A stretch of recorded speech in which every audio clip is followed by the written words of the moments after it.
Hello. I would like to state for the record that I'm not looking for people to follow me, as the Watchtower Society claims all former members of their religion intend to do.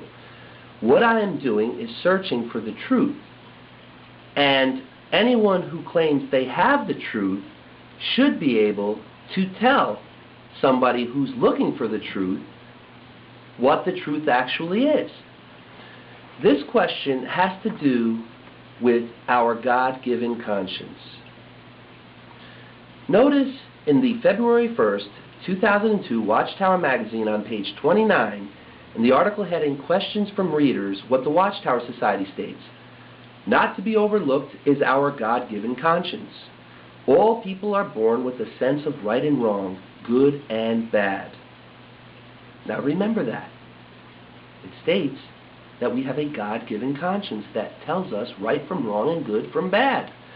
Notice in Genesis chapter 3, verse 5, Satan the devil speaking, and he says, "For God knows that in the very day of your eating from it, your eyes are bound to be opened, and you are bound to be like God, knowing good and bad." Notice Genesis chapter 3, verses 22 and 23. "And Jehovah God went on to say, Here the man has become like one of us in knowing good and bad. And now in order that he may not put his hand out and actually take fruit also from the tree of life and eat and live to time indefinite, with that Jehovah God put him out of the Garden of Eden to cultivate the ground from which he had been taken." So, the Watchtower Society states that we have a God-given conscience.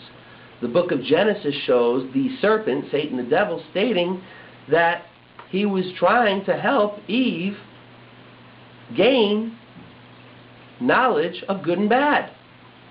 And then it shows a little further that Jehovah God banished Adam and Eve from taking from the tree of life because they took from the tree of knowledge of good and bad.